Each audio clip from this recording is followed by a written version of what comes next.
Okey, Assalamualaikum warahmatullahi wabarakatuh dan selamat sejahtera. Baik, kelas jimik kita yang terakhir ni, bengkel teknik menjawab yang terakhir ni adalah untuk topik bab 4, nisbah, kadar dan kadaran, dan juga bab 5 iaitu ungkapan algebra. So, sebelum awak pergi kepada cara macam mana nak menjawab untuk soalan bab 4 dan bab 5, okey, saya explain dulu apakah yang dimaksudkan dengan nisbah, kadar dan kadaran. Saya ingatkan balik apa yang awak dah belajar sebelum ni. Mungkin ada yang terlupa. Baik, kita pergi kepada nisbah. Apa dia nisbah? Nisbah ni dia melibatkan dua kuantiti tapi dia sama geng, sama ukuran dia. Contohnya macam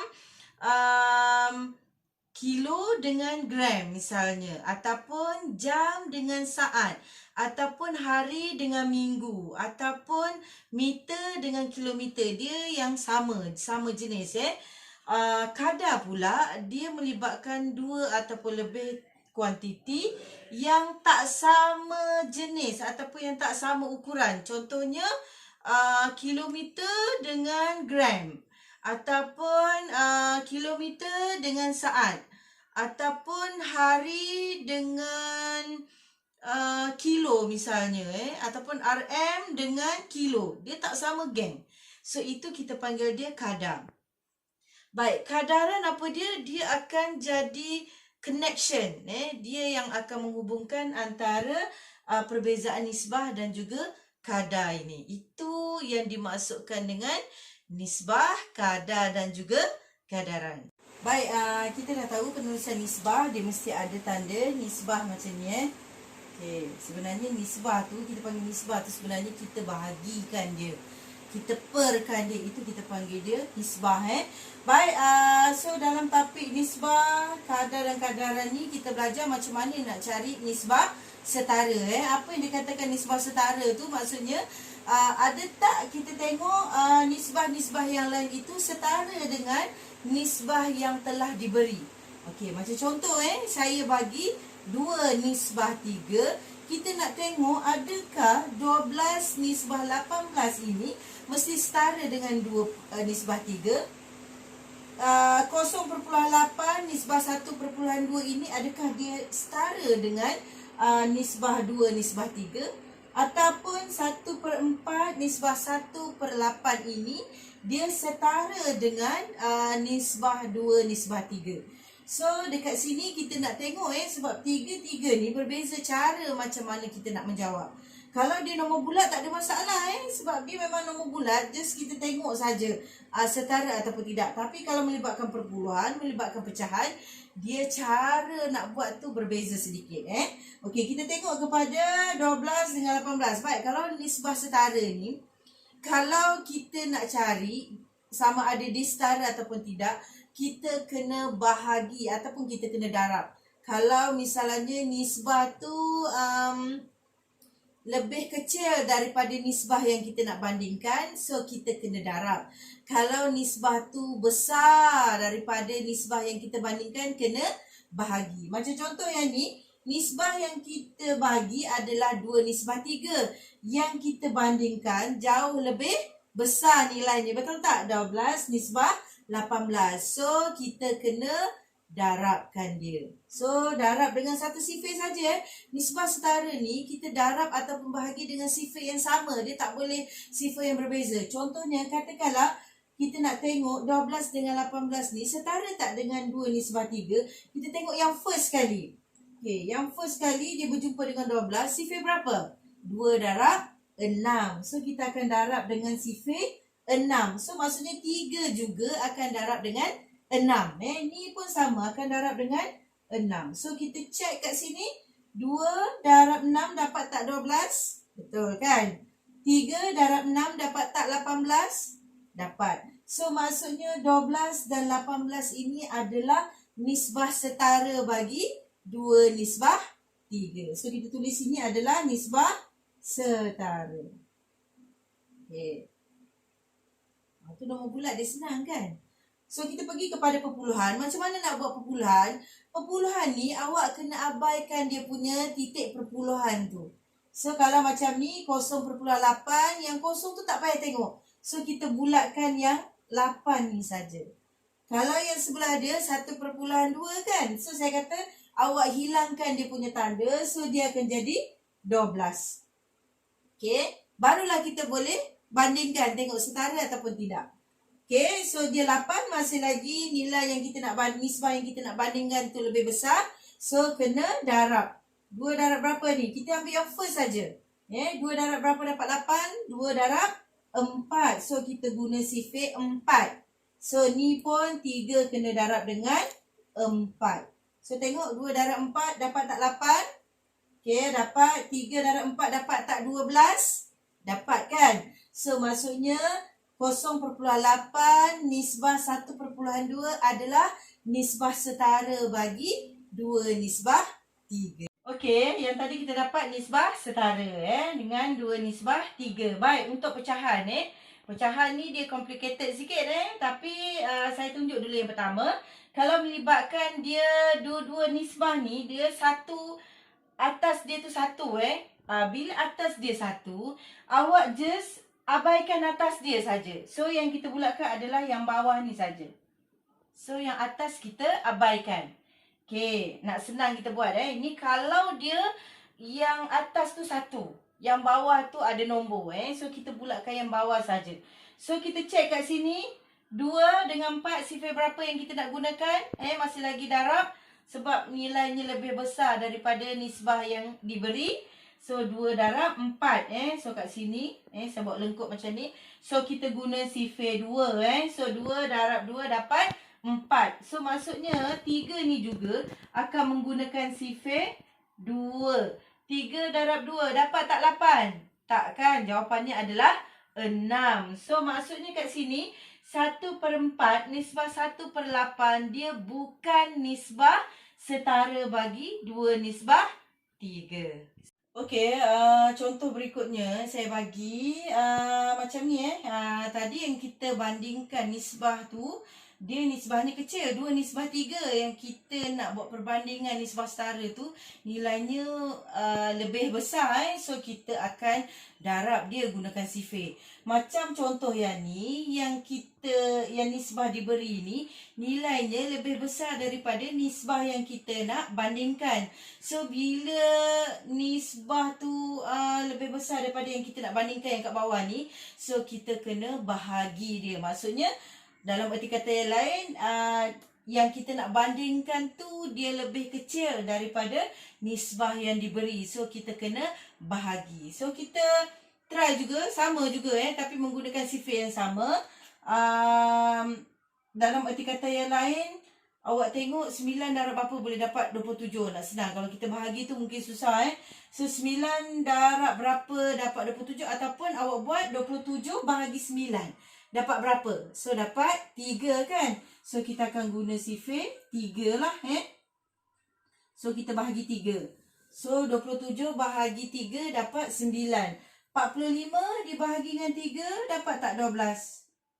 Berapa awak dapat? Bahagi dengan 3 So 45 bahagi 3 dia tak dapat 12, dia dapat 15. So bila dapat 15, maksudnya 9 nisbah 12 bukan nisbah setara bagi 27 nisbah 45. So jawapan kita bukanlah bukan nisbah setara. Okey, mesti tulis jawapan ni Kalau tak, jawapan awak salah. So jalan kerja dia kita bahagi. Ini kalau nisbah yang kita nak buat perbandingan tu lebih kecil nilainya daripada nisbah yang dia bagi. Okey, yang ni saya nak tunjuk tadi, pecahan tadi dia atas dia satu, tak ada masalah. So bila satu-satu kita bulatkan yang bawah dia saja. Kemudian kita buat perbandingan macam nombor bulat. Tapi kalaulah soalan tu dia bagi atas dia bukan satu. Okey? So yang satu tak ada masalah, tapi bila dia dia hanya satu nisbah saja yang melibatkan satu, so kita akan gunakan cara yang berbeza lah Okey, macam mana nak buat? Dia tak boleh bulatkan yang bawah tapi kita akan bahagikan dia. So kita akan buat 1 Nisbah 2 dia bahagi dengan nisbah yang pertama ni. So, dia bahagi 27. Okey. So, yang kedua, 5 nisbah 5/6 bahagi 45. Okey. Okey, awak kena ingat nisbah ni, per ni, tanda per ni sebenarnya operasinya bahagi. Ni maksudnya 1 bahagi 2, 5 bahagi 6. Tapi kalau kita letak juga tanda bahagi, macam mana kita nak dapat jawapan Sebabnya bahagi dengan bahagi sampai ke sudah pun awak tak dapat jawapan. So, bila melibatkan operasi bahagi, saya kata apa yang sebelum ni? So, tanda bahagi ni kita kena ubah dia menjadi darab. Sebab kita dah ada bahagi dah ni. So, kita ubah dia menjadi darab. So, bila menjadi darab, pecahan tu dia kena twist kedudukan dia. So, dia akan jadi beginilah 1/2 dia tak jadi 1/2. Dia akan jadi 2/1 darab 27. Okey. Next, yang 5/6 dia akan jadi 6/5 darab 45. Okey, so kita tengok yang ni 1 memang dah tak ada. So, 2 darab 27 berapa? Dapat 54. Okey, 6. Ni kena potong lah 5. Ni kena darab dengan sifar 5 berapa? So, 5 darab 9. Okey, 5 darab 9. Lepas tu 6 darab 9 berapa? 54. Okey, dua-dua dapat 54 saya pakai buat je tadi. Okey, so tadi kita dah darabkan dua-dua nisbah, dia dapat 54 nisbah 54. Okey, barulah kita buat perbandingan dengan 27 nisbah 45. So, 27 bahagi 54, you akan guna sifar berapa? Tadi kita dah guna sifar 2 kan? So, maksudnya yang ni kita akan darab 2. Sebab apa darab? Sebab yang kita dapat ni nilainya lebih besar daripada nilai yang dia bagi. So, kita kena darab macam tadi. Nilainya lebih kecil kan? So, kita bahagi. So, yang ni kita darab. So, 27 darab 2 dapat 54. Maksudnya 45 darab 2 dapat tak 54? Of course lah tak dapat. Sebabnya tadi 27 darab 2 baru dapat 54. Maksudnya dekat sini 1/2 nisbah 5/6 bukan nisbah setara bagi 27 nisbah 45. Bukan boleh tengok saja awak boleh tentukan dia nisbah setara ataupun bukan sebab kita kena ada pengiraan dia. Baik itu untuk nisbah setara. Baik, kita teruskan dengan cara nak tentukan nilai. Kalau misalnya satu nisbah itu telah pun diberi nilainya. So, kita kena cari lagi nisbah yang satu lagi tu. Kalau 2 kuantiti lah. Kalau 3 kuantiti, maksudnya yang dia dah bagi mesti 2. So, yang kita kena cari adalah satu nilai dia. So, berdasarkan kepada modul tu pun saya dah bagi guideline dah macam mana nak buat. So, dia ada 3 situasi dalam nak menentukan nilai. Kalau misalnya nilai dia sama, tak ada masalah, kita copy saja. Contohnya, ini saya tak tunjuk kat sini Contohnya katakanlah A nisbah B sama dengan 2 nisbah 3. Kemudian B nisbah C sama dengan 3 nisbah 4 misalnya. So, yang kita tengok adalah yang B ni. Kan dia sama pun boleh ubah dia kan. So, nilainya juga sama. So, bila soalan, dia suruh cari A nisbah B nisbah C. So, kita just copy saja. A ni berapa? 2, B 3, C 4. Yang ni senang dia copy. Sebab tu saya tak tunjuk So, kalau misalnya lah soalan tu berbeza daripada nilai yang satu lagi Sebagai contoh, katakanlah contoh yang pertama, A nisbah B, kita salin je balik dalam soalan. A nisbah B, dia kata 2 nisbah 3. Okey. Sama dengan 2 nisbah 3. Mesti buat atas bawah Okey, satu lagi sebelah dia lah. Okey, B nisbah C sama dengan 6 nisbah 9. So, kita copy saja macam ni. Okey, so yang kita tengok pemboleh ubah yang sama adalah kat tengah ni, iaitu B. Okey, awak tengok kat sini angkanya 3 dengan 6 ni. 3 dengan 6. So, boleh tak 3 darab berapa dapat 6? Kita tengok nilai yang paling besar Okey, nilai paling besar adalah 6. Kita tengok boleh tak 3 darab berapa bahagi 3 darab berapa dapat 6? 3 darab 2. So, mana yang kita kena darabkan? So, dekat A nisbah B ni. So, kita rumahkan dia. Sebab tu kita buat rumah. Yang tak buat rumah ni, maksudnya jangan usik apa-apa. Right? So, kita darabkan dengan 2 tadi. So, bila darab 2, yang A ni pun kena darab juga dengan 2. So, bila kita cari A nisbah B nisbah C, A 2 darab 2 berapa? 4. So, tulis bawah dia 4. B yang 6 lah. Kita ambil nilai yang paling tinggi 6. C, copy saja 9. Sebab B dengan C ni tak ada rumah. Bila tak ada rumah, kita just copy saja dia punya jawapan dia. Dapat tak nilai dia? So, A 4, B 6, C 9. Itu kalau dia boleh dibahagi. Boleh dapat lah. Okey, tengok contoh yang berikutnya. Kita tengok X sama dengan Y. X nisbah Y bersamaan 3 nisbah 5. Okey. Y nisbah Z bersamaan 4 nisbah 6. So, kita tengok mana yang sama. Pemboleh ubah dia adalah Y. So, awak tengok kat sini. Boleh ke 5 darab berapa dapat 4 ataupun 4 darab berapa dapat 5? Tak boleh kan? So, bila tak boleh, dua-dua kita kena darabkan sesama dia. So, ni kena buat rumah. So, ni pun kena buat rumah. Okey, maksudnya kita hanya tengok angka ataupun nilai bagi Y saja.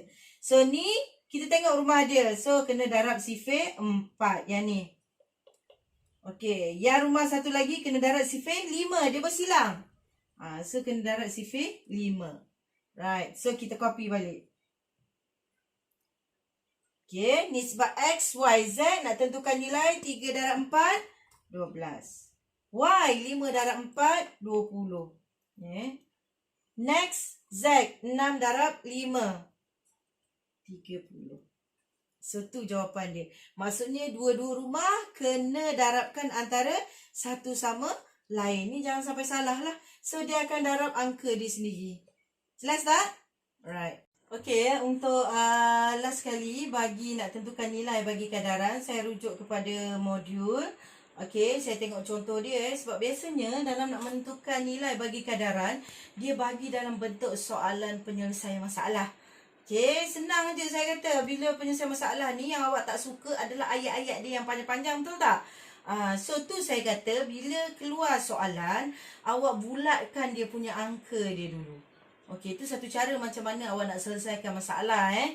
So bulatkan dulu dia punya angka dia. Okey, saya kata apa? Ingat nombor yang besar mesti letak dekat atas. Awak jumpa nombor yang besar tu mesti letak dekat atas. Nombor yang kecil tu dekat bawah. Biasanya pada line pertama dan line yang kedua. Yang berikutnya tu jangan tengok dulu. Okey, macam contoh soalan ni dia kata terdapat 210 orang pemain dalam 10 pasukan bola jaring yang menyertai satu pertandingan peringkat zon keramat. So, yang kita bulatkan adalah angka dia 210 dan 10 pasukan. So, saya kata yang atas angka yang besar tu adalah letak di atas. So, 210 ke atas. Ini untuk pemain. Okey, 10 dekat bawah. Yang kecil itu adalah pasukan. So, bila awak nak cari dia punya persamaan dia ni, so, atas mesti sama juga. Atas tu mesti pemain, bawah mesti pasukan.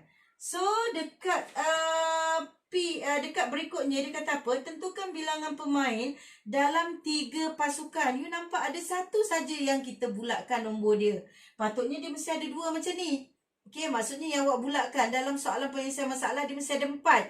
Tapi dalam kadaran, dia lebih kepada nilai yang kita tak tahu. Bila nilai kita tak tahu, kita akan gantikan dia dengan pemboleh ubah. Maksudnya unknown, kita tak tahu So, pemboleh ubah ni pemboleh ubah, ni huruf boleh jadi pemboleh ubah. Awak letaklah huruf apa. Macam ni, saya nak dia sama. So, saya letaklah P sebab P stand untuk pemain. Okey. Next, sebab ini kan tadi atas pemain kan. So, bawah dia ni 10 ni pasukan. So, yang dibagi hanyalah 3 pasukan. So, dalam kita nak menentukan nilai bilangan tu, nilai dia. So, kita akan gunakan kaedah darab bersilang.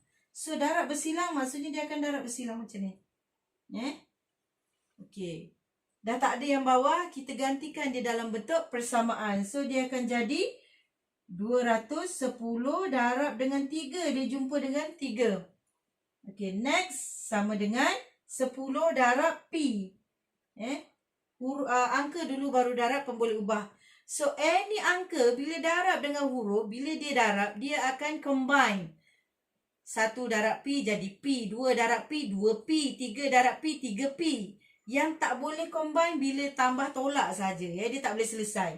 So, dia akan dapat 210 darab 3 dapat berapa? 630. Okey, ni 630 sama dengan 10P.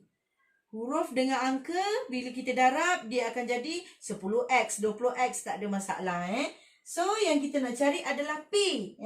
So, sini 10P kan tanda dia tadi darab. So, bila kita bawa ke seberang, dia akan jadi bahagi. Jadi, kat sini 630 bahagi dengan 10, tinggallah P. So, 630 bahagi 10. So, P, berapa dia? Kita akan dapat 63 sama dengan P. So, P sama dengan 63 pemain. Itu untuk menentukan nilai bagi kadaran. Kena buat darab bersilang. Ikut step dia by step. Okey, jelas? Right.